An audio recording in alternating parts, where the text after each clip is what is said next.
This is the sound of small businesses owning it with Sage Accounting. Renovation owned. Invoices sorted. Clients workout owned. Expenses smashed. Tax return done. Take control of your business with cloud accounting from Sage. Own it. Try for free at sage.com. Welcome to the Honest Money Small Business Focus, sponsored by Sage. I'm Warren Ingram, the author of a few best-selling books, and I'm also an award-winning financial planner, and I've helped thousands of people on their journey to financial freedom. I'm not here to tell you what to do, but I am here to share my experience and the best ideas that I've learned, and I hope these ideas help you on your journey to financial freedom.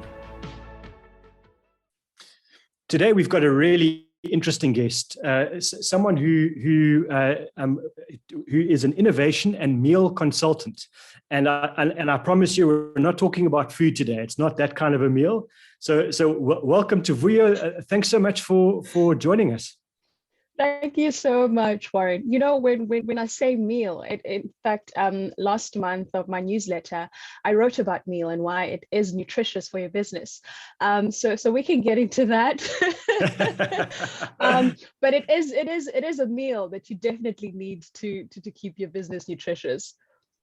So for people who want to know a bit more about what you do, would you mind giving us a bit of background? Absolutely. So my name is Vuyo and Dubese, and I'm an innovation and meal consultant, and the meal stands for monitoring, evaluation, accountability, and learning. And I'm really just impassioned about this creation and execution of what I like to believe is this emergence of this new renaissance of impact and data-driven businesses, as well as equitable economic empowerment. At present, I'm the founder of M.E.A.L, which is an impact design studio that's driven by designing impact, and we facilitate shared value through marketing and meal. And we're currently working with organizations like She Equity, which is a gender lens fund that's investing in African women across various sectors. And they're currently headquartered in Mauritius. We're also working with MBC Africa, which is a business development services that's based in West Africa. But what's brilliant about them is that they actually create credit solutions for women in agriculture across multiple countries in the region. And I'm a brand partner for Sage, which is really just a great opportunity to partner with organizations who care about the ecosystem, who recognize that, you know, living in a country like South Africa, there aren't as many equitable opportunities for small businesses. And we have really just had the opportunity to come up and curate these resources for small businesses, from digital transformation to various other topics. So that's my line of work. It's literally all at the intersection of inclusion, innovation, and investment. So you've already given me about 2 hours of questions that I want to ask you, and so let's look at the entrepreneurs who are looking at starting up their businesses, or maybe really early stages of their company's life. What are the things that you would be saying to them that they should focus on? What are the things they should be doing, and maybe what are the mistakes they shouldn't make? Absolutely. Well, I think for one, the biggest thing that they will overcome is just starting. So the fact that they've just started, that's like, I think, the most generic piece of advice, but also the most applicable to everyone, is to just start. And also, you know, I know a couple of them start with a cell phone and internet, and others need actually capital if you're starting a logistics company, for example. But the fact that you do need capital, and one of the most important things as well is social capital. The networks that you will need is very important. When I started my business, I had about 1,000 rands, and I built an e-commerce store. It started that way before it fully fledged into this consulting firm. And I had That, and I had my network. I had people who, of course, I'd worked in industry for about 5 to 6 years, and I was telling them this is what I was doing, and then they would come in and need me to host a workshop or consult or somewhere, right? But I think that that's something that's sometimes overlooked, and that the focus is sometimes always on funding, always on that kind of capital. But the social capital is something that I'd advise people to not overlook. And speaking of that as well, because this COVID era has really just encouraged and employed digital transformation. And one of the elements of digital transformation is also in how we network. And I am a big advocate, not only because I'm a millennial, but of social media, and especially Twitter, and just engaging with like-minded individuals who share the same outcome, share the same goal. And funny enough, one of my clients that I'm working with right now, we met on Twitter last year. We've never met. They're based in Switzerland. One is based in Mali, and we've never met. But through sharing of those resources and engaging in conversations, I think utilizing social media to network, to partner with brands, to get clients, and to have fun as well, right? I think I won't be prescriptive around that, but I think to recognize the opportunities and to leverage something that you can use is so important. And then I think the last thing, Warren, is definitely around finances. I love Excel spreadsheets so much, but I think budgeting is something that I love to do in my personal life, but something that I've also transferred to my business.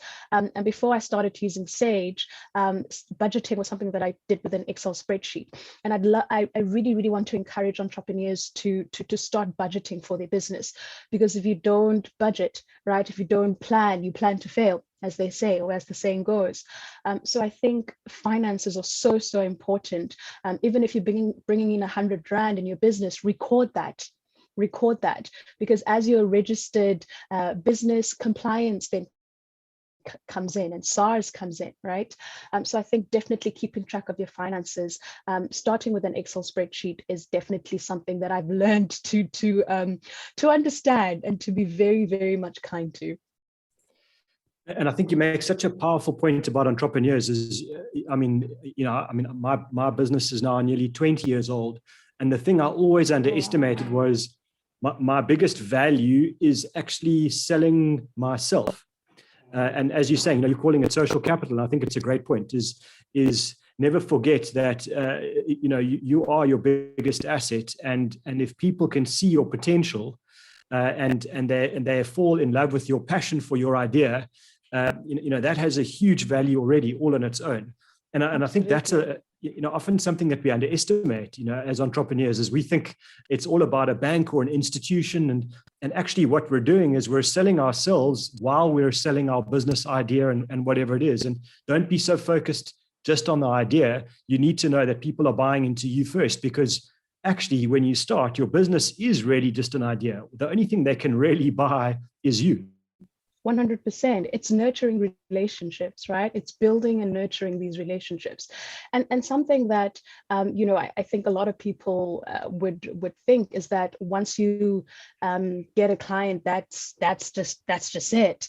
But it's nurturing those relationships. And sometimes you start with partnerships, right? You start with obviously mutual partnerships before you even get paid, right? You need to prove your business. You need to prove your execution, and actually mean that when I translate this idea, it will execute this way. So people have to see this prototype that you're talking about. So it will take some time for you to actually build the product, or to execute the product, or to get paid.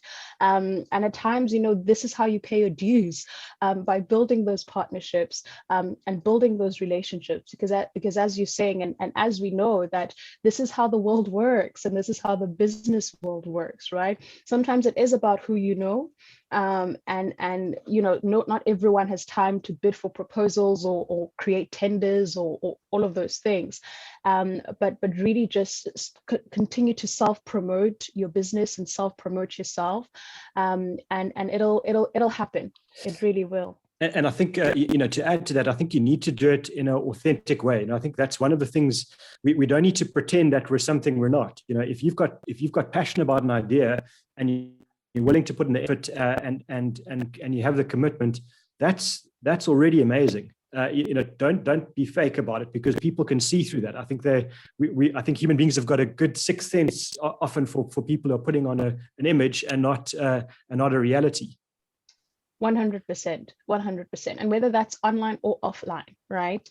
And you don't have to be these two people. I always say, whenever, we're engaging with people on social media, some people say, this is me, this is my online personality. I'm like, why do you have to split yourself? Why can't you be serious and funny? Why can't you share about, your favorite music band and share about tips for VCs, right? I think they both can exist in this world, and look at how you can actually serve people, because that's what business is about. That's what entrepreneurship is about.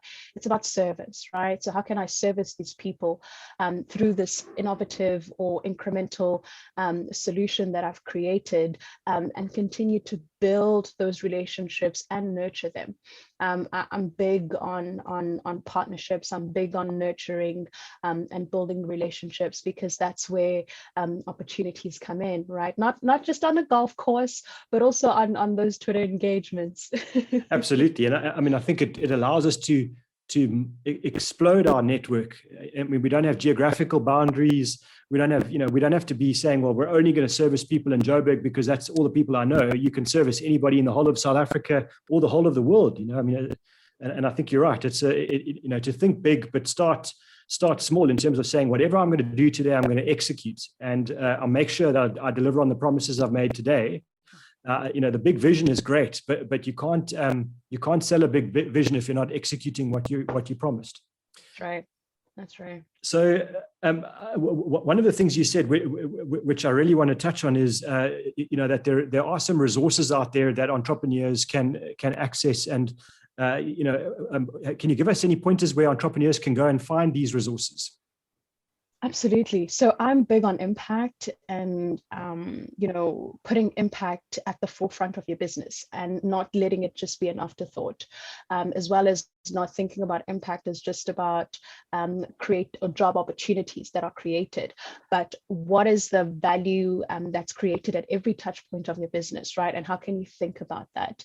And one thing that I'm constantly engaging on is the SDGs, right? These Sustainable Development Goals, and for businesses to start thinking about what problem or what theme am I addressing? Is it I want to contribute to no poverty in the world, or gender equity, or the industry and innovation, or climate change? There's so many things, and for them to start just choosing 2 to 3 of these SDGs will kind of give you an idea of, also when you're thinking about impact, how do I structure it? Is my business really focused on reducing inequality in the workplace, or reducing poverty, or democratizing access to finance, or a couple of ideas on that. And that resource is available at sdgs.un.org. Brilliant. So it's sdgs.un.org. sdgs.un.org. Great, thank you. I'm busy writing it down as well. I think I want to be looking. Awesome. And then the other resources, again, Twitter and LinkedIn. I think just leverage the connection. Twitter Spaces is now, there's so many opportunities to connect with individuals and get those tips and resources.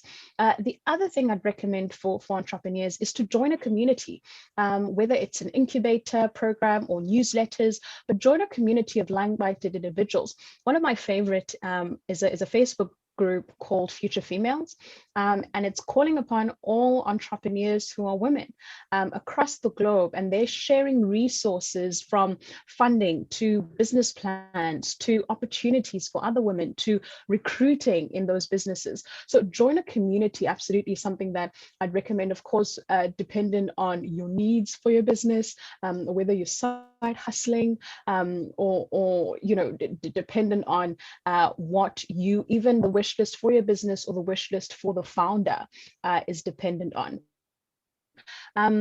The other one that I'm so happy to be a part of is the Sage for Small Biz hashtag. Now, that hashtag has been going on for a couple of months now. And we've got 6 experts and 6 not only just influencers, but these are people who are experts in their field, and we discuss things and we create resources from side hustles to things like tax compliance, to impact design, to digital transformation. There's webinars on there, there's ebooks, there's conversations and polls and all of these conversations that I think if you want to start a business, or you're considering starting a business, or the continuation of wanting to think about growing and scaling your business, that's the hashtag. It's hashtag Sage for Small Biz. And I think, whether you're in South Africa or any part of the world, they're all really relevant to that. And at the end of the day, I think as many tips and tricks that you and I can share, Warren, or they can find on the internet, it's really about initiative, right? It's really about the commitment that you take to harnessing value out of these resources, because your podcast alone is a plethora of resources and value for entrepreneurs, for intrapreneurs, for students, from finances, from finance management and financial wellness, to starting a business, right? So I think it's really incumbent on anyone who's listening in on this podcast to really just take up the role of listening and writing down whatever resources that come up from this conversation, and help other people and share it as much as you possibly can, because at times all you need is the internet and a pen, or what do they call this? Laptop. Yeah. Absolutely. Or you need a couple of hundreds of thousands of rands, or dollars, and for that you need another revenue or avenue to actualizing your business. But at the end of the day, know the solution that you're solving for, and it'll be easier then once you join these communities or follow these people that you're impassioned about or learning from. Then I think you well on your way. It's a good start. And I think that brings us nicely to my final favorite question, which is if you, with knowing what you know today and the experience that you've built up so far in business and in life, if you had to go back to talk to your 21-year-old self, what would be the one lesson you would want to give the 21-year-old Vuyo who's starting out in the world of business? I would definitely say save more. And obviously this is pre-COVID era, so that I could really just explore all of these communities across the world and how they are engaging in entrepreneurship. Because I think, as much as we're doing that now online, and I love to travel prior COVID, as much as we're doing that online and still connecting and still have that connection, that it's, just being with people and shadowing companies. And prior to starting my business, I was managing an innovation lab for Thomson Reuters, and it's a multinational, so it's in multiple countries, and I think I would have really loved to use that opportunity to just work from a different office every few months across the globe and learn from them. Yeah. Fantastic. Thank you so much. I think we've blown through our time again. The content is just so valuable that I don't want to stop talking to you, but I guess we have to. I really appreciate your time, and thank you so much for joining us. Thank you, Warren. Thank you for listening to Honest Money. If you have any questions, you're welcome to reach out to me on Twitter. My handle is @WarrenIngram. Don't forget to subscribe. We're on Spotify and Apple Podcast. Chat soon.